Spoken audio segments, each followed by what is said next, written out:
You're watching Science for Singers.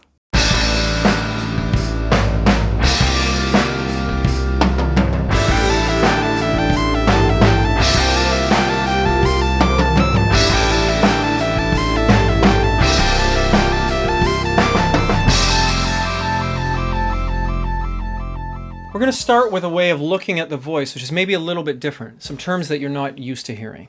So when we hear source-filter interaction, this is not a concept that we're familiar with. And so let's talk about this. How does your voice work? So we have air and vocal fold vibration, and we're going to think of this as the source. This is your power source. We blow air, and your vocal folds actually come together and are blown apart, and they open and close just like this. So this is the source of the sound. Then we have the filter, and the filter is everything from your vocal folds to your lips. So all that space that the sound travels through and bounces around before it makes it out your mouth to the listener's ear. We're going to call that the filter. So let's look at some basic anatomy. You can go very deep with anatomy. There's a lot of muscles, there's a lot of ligaments, there's a lot of cartilage. But what we want to do is just focus on a few muscle groups that I think you need to understand. The larynx, not the larynx, also known as the voice box, houses your vocal folds. It's made up of cartilage, muscle, ligaments, and nerves. How the vocal folds create sound is by phonating or opening and closing in a wave pattern. And I always like to use my hands for this. You get into this kind of an action. Blown apart from the bottom, and they make this wave. Here's another view of the larynx. So what we're looking at here is the front view. Okay? If you reach out and touch the front of your throat, that is the front of your larynx. So your vocal cords are hiding inside. The vocal folds are a fascinating system, absolutely fascinating. They're made up of multiple layers. So we have this drawing here that shows them. We have the epithelium, which is a thin skin-like layer.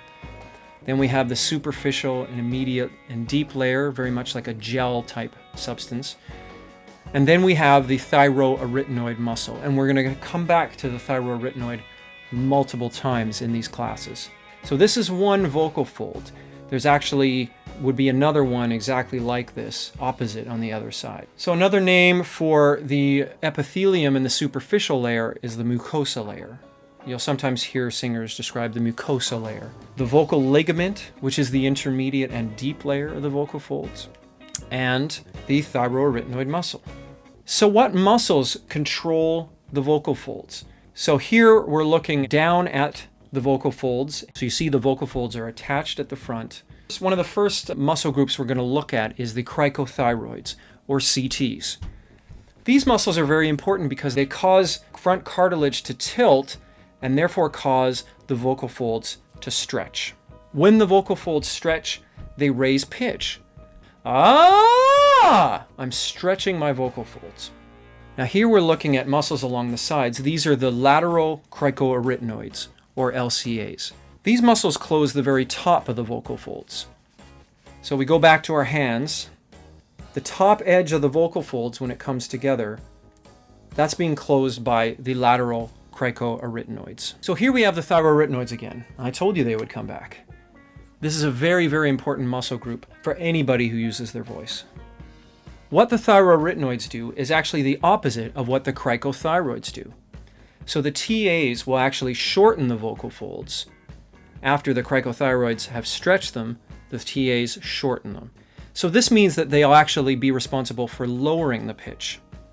Not only that, what they do is they close the bottom of the vocal folds. So whereas the LCAs close the top of the vocal folds, the TAs close the bottom. Now this is important because we're going to come back to this idea that we want to open and close a fair amount of depth of the vocal folds when we get our wave.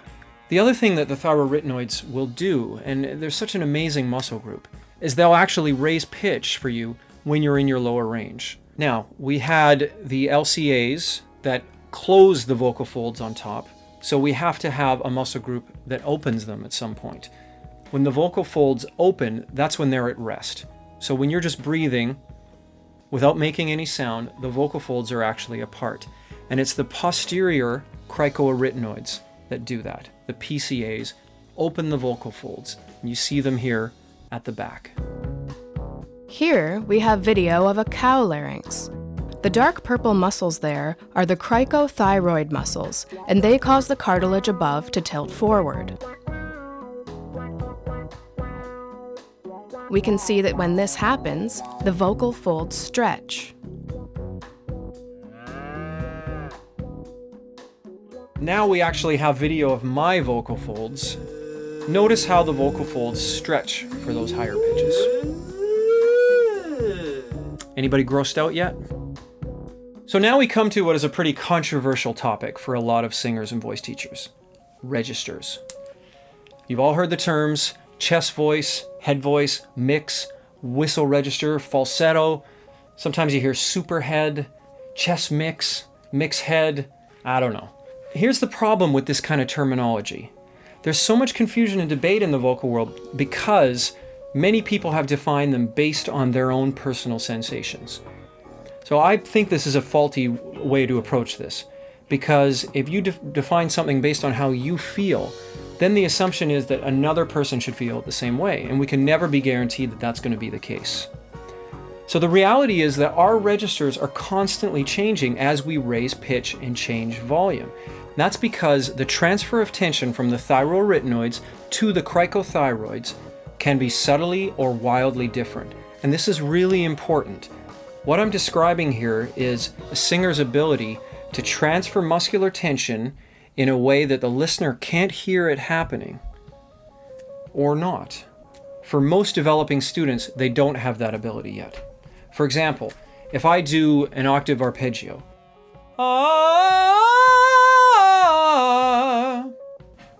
what I'm trying to do is transfer that muscular tension so subtly that you can't hear it. This creates the illusion of one register. So a lot of people would say, oh, you sang that completely in chest voice. Or they'd say that was a very strong mix. What's the answer?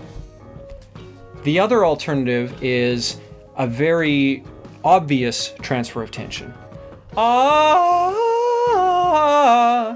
People would call that a flip. So what did I do there? I flipped into falsetto. Well, what I did was I transferred tension from the thyroarytenoids to the cricothyroids very obviously, and you can hear the difference. Now, for me personally, I prefer not to actually even use these terms because there is so much confusion. But if you like to use the term chest voice or head voice or mix, that's totally cool. I just think it's important to understand from a physiological perspective what's happening based on those sounds that we've learned to identify. So when we think about registers, there's actually three ways that we can define registers. The first one is the sound and character. What does chest voice sound like? What does mix sound like? What does falsetto sound like? Now, again, we're in an area where this is a little debatable and everybody's going to have slightly different definitions. The other is the singer's sensation. The third is the muscular function. And this is where I prefer to find my own definitions of these terms. So with that in mind, let's go a little bit deeper. When we talk about chest voice, or how I like to call it full voice, it's a very strong and resonant sound. There's a lot of thyroarytenoid muscle tension in that sound. Not bad tension necessarily, but tension nonetheless. And this means that the vocal folds are in a rectangular position. Now when we say rectangular position, we're talking about a lot of depth of the vocal folds. This is one of the ways that we create that sound. Now we have mix. Mix is, I think most people would describe it as strong and resonant, but a little bit lighter than chest voice. Mixed voice has a balance of thyroarytenoid and cricothyroid tension, and the vocal folds are in a less rectangular position. So instead of this, they're maybe a little bit more like this. Now we come to falsetto. Falsetto is very light and flute-like quality. It uses little to no thyroarytenoid activity. And so as a result, the bottom of the vocal folds are not closed, but the top is. We call this a convergent position. And we're going to come back to this idea of vocal fold position, rectangular versus convergent. So now that you have this knowledge about registers and what's actually happening on a muscular level, let me ask you a question. What happens when we crack? What happens when we flip? We all know that feeling. Or we go for a high note. And it just completely lets go. What happens? Well, let's go back to our muscles, the thyroarytenoids and the cricothyroids.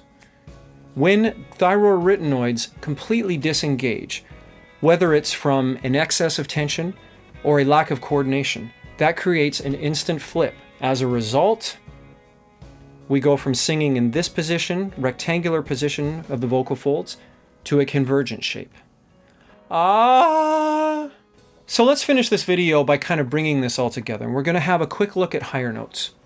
You know, everybody seems to get that higher notes are more difficult to sing than lower notes. But why is this? I mean, it's not the case with every single instrument. You think of a piano or a guitar, it makes no difference whether you're playing a higher or a lower note. And yet with singing, most people run into this problem. So why is that the case? We've been talking about the thyroarytenoids and the cricothyroid muscle groups. Coordination between these two muscle groups is absolutely vital if you want to have the ability to sing a lot of range with a lot of power. How do you sing your vowels and consonants? Do you know that there is an optimum way of doing that? And it's a little bit different for everybody. But how you pronounce your words has a huge effect on whether singing a note is impossible or relatively easy. Too much air. If you blow too much air, you can overwhelm the entire system. So we then have to use more muscle tension to force this coordination to happen. And the last reason is just general excessive physical tension. Sometimes people will come in for a lesson and, the stresses of the day are getting to them and they're just tight. They have tension in this area. The jaw in particular is often very tension. People grind their teeth at night and people come in and they're already talking like this. This is going to cause problems because all of these muscles have a relationship to each other.